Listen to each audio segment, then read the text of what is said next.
नमस्कार मित्रांनो, आज आपण एका जबरदस्त क्रांतीबद्दल बोलणार आहोत. ऊर्जा क्षेत्रातली क्रांती. विचार करा, जिथे वीज वापरणारेच आता वीज निर्माण करणारे बनत आहेत. हो, हीच आहे प्रोझ्युमर आणि विकेंद्रित ऊर्जेची नवी संकल्पना.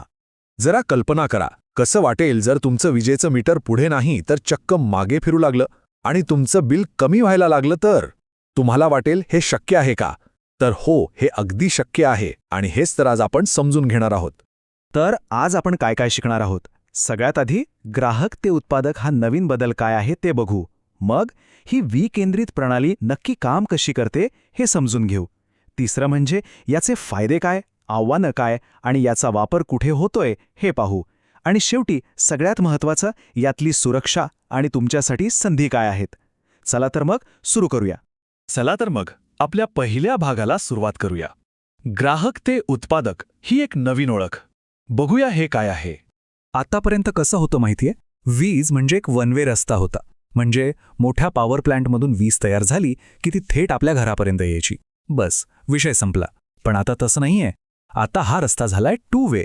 म्हणजे वीज आपल्या घरापर्यंत येते, पण आपल्या घरातून ती परत ग्रिडकडे जाऊ शकते. हो, तुम्ही बरोबर ऐकलं. हाच तो सगळ्यात मोठा आणि महत्त्वाचा बदल आहे. मग आता प्रश्न येतो की जो माणूस हा बदल घडवतो त्याला म्हणायचं काय? तर त्याला एक भारी शब्द आहे, प्रोझ्युमर. आता हा शब्द आला कुठून? तर दोन शब्द एकत्र करून. पहिला शब्द आहे प्रोड्युसर, म्हणजे जो उत्पादन करतो, आणि दुसरा आहे कन्झ्युमर, म्हणजे जो वापरतो. सोप्या भाषेत सांगायचं तर जो वीज वापरतो पण आणि स्वतः तयार पण करतो, तो झाला प्रोझ्युमर. ठीक आहे, तर प्रोझ्युमर म्हणजे काय हे आता आपल्याला कळलंय. पण आता प्रश्न हा आहे की सगळी सिस्टीम, ही प्रणाली चालते कशी? चला, तेच आता आपल्या दुसऱ्या विभागात बघूया. ही संकल्पना आहे विकेंद्रित ऊर्जा निर्मितीची. नाव जरा अवघड वाटेल, पण गोष्ट अगदी सोपी आहे. याचा अर्थ काय, तर मोठ्या लांबच्या पॉवर प्लांट्सवर अवलंबून न राहता जिथे वीज वापरायची आहे तिथेच ती तयार करायची. म्हणजे आपल्या घराच्या जवळ किंवा अगदी आपल्याच घराच्या छतावर. ह्यातली सगळ्यात महत्त्वाची गोष्ट लक्षात ठेवा, जिथे वापर तिथेच निर्मिती. आता ही वीज आपण कशी तयार करू शकतो, तर याचे काही मुख्य प्रकार आहेत. सगळ्यात जास्त प्रसिद्ध आणि आपल्या परिचयाचं आहे ते म्हणजे सोलार रूफटॉप, म्हणजे छतावरचे सोलार पॅनल. मग काही ठिकाणी पवनचक्की म्हणजे विंड टर्बाईनचा वापर होतो. एवढंच नाही तर शेतीतला कचरा वापरून बायोमास प्लांट किंवा छोट्या पाण्याच्या प्रवाहावर मायक्रो हायड्रो प्लांटसुद्धा बसवता येतात. बरं, तर ही प्रोझ्युमर सिस्टम काम कशी करते ते टप्प्याटप्प्याने पाहूया. सगळ्यात आधी सूर्यप्रकाश सोलर पॅनलवर पडतो आणि तिथे तयार होते डीसी वीज. पण आपल्या घरातली उपकरणं तर एसीवर चालतात. मग काय, इथे येतो इन्व्हर्टर. तो या डीसी विजेला एसी विजेमध्ये बदलतो. आता ही तयार झालेली वीज आपण आपल्या घरात वापरतो. आणि समजा दिवसा आपण घरात नाही होत आणि वीज जास्त तयार झाली, तर ती वाया नाही जात, ती थेट ग्रिडला पाठवली जाते, म्हणजे एक्सपोर्ट होते. आणि या सगळ्या देवाणघेवाणीचा हिशोब कोण ठेवतं? तर तो ठेवतो नेट मीटर. नेट मीटरिंगची कल्पना तर खूपच इंटरेस्टिंग आहे. समजा विजेची ग्रिड म्हणजे एक बँक आहे. दिवसा तुमचे सोलर पॅनल भरपूर वीज तयार करतात, जी तुम्ही वापरत नाही आहात. मग ही जास्तीची वीज तुम्ही या बँकेत म्हणजे ग्रिडमध्ये जमा करता. आणि रात्री तर सूर्य नसतो, मग वीज कुठून येणार? तेव्हा तुम्ही याच बँकेतून म्हणजे ग्रिडमधून वीज काढून वापरता. आणि महिन्याच्या शेवटी तुम्ही किती वीज जमा केली आणि किती काढली, फक्त त्याचाच हिशोब होतो आणि तेवढेच बिल येतं. आहे की नाही सोपं?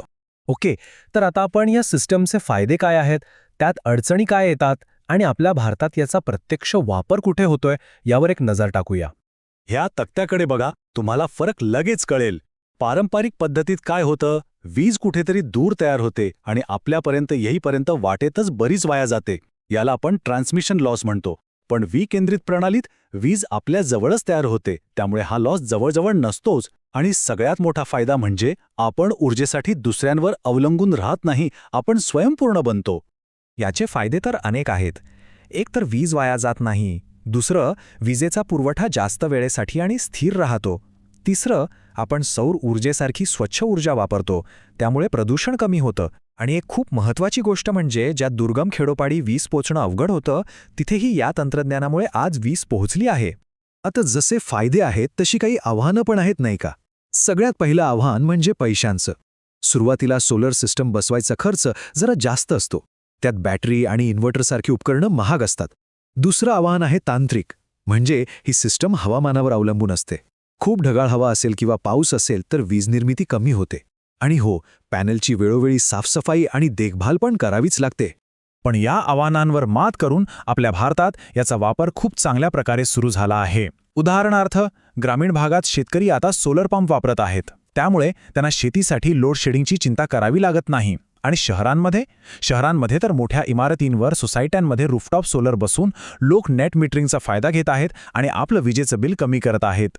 आणि आता आपण येतोय सगळ्यात महत्त्वाच्या भागाकडे. हा भाग थेट तुमच्यासाठी आहे, कारण तुम्ही भविष्याचे इलेक्ट्रिशियन आहात. यात आपण बोलणार आहोत सुरक्षेबद्दल आणि तुमच्या करिअरच्या संधींबद्दल.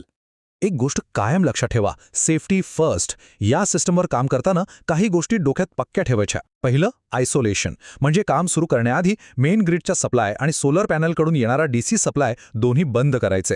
दुसरं, रिव्हर्स करंट.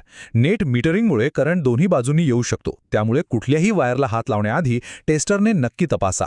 तिसरा, अर्थिंग. इन्व्हर्टर आणि पॅनलच्या स्ट्रक्चरला योग्य अर्थिंग करणं खूप गरजेचे आहे. आणि चौथा म्हणजे पीपीई. सेफ्टी शूज आणि इन्सुलेटेड ग्लव्हशिवाय कधीही काम करायचं नाही. हे नियम पाळायचेच आहेत. चला, आतापर्यंत आपण जे काही शिकलो त्याची एक छोटीशी टेस्ट घेऊया. बघूया तरी किती लक्षात राहिल्या तुमच्या. तयार आहात एका छोट्या क्विजसाठी? चला, पहिला प्रश्न. जो ग्राहक स्वतःची वीज स्वतः तयार करतो आणि वापरतो सुद्धा, त्याला आपण काय म्हणतो? तुमच्यासमोर 3 पर्याय आहेत. थोडा विचार करा आणि बरोबर उत्तर आहे प्रोझ्युमर. ओके, पुढचा प्रश्न. सोलार पॅनल जेव्हा सूर्यप्रकाशापासून वीज बनवतात तेव्हा ती कोणत्या प्रकारची असते? एसी की डीसी?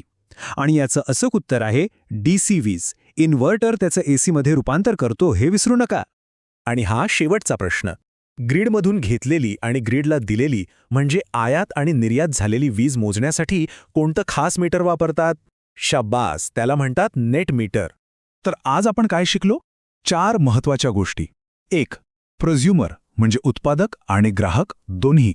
2. विकेंद्रित निर्मिती म्हणजे जिथे वापर तिथेच निर्मिती. 3. नेट मीटरिंग म्हणजे विजेच्या बँकेसारखा हिशोब.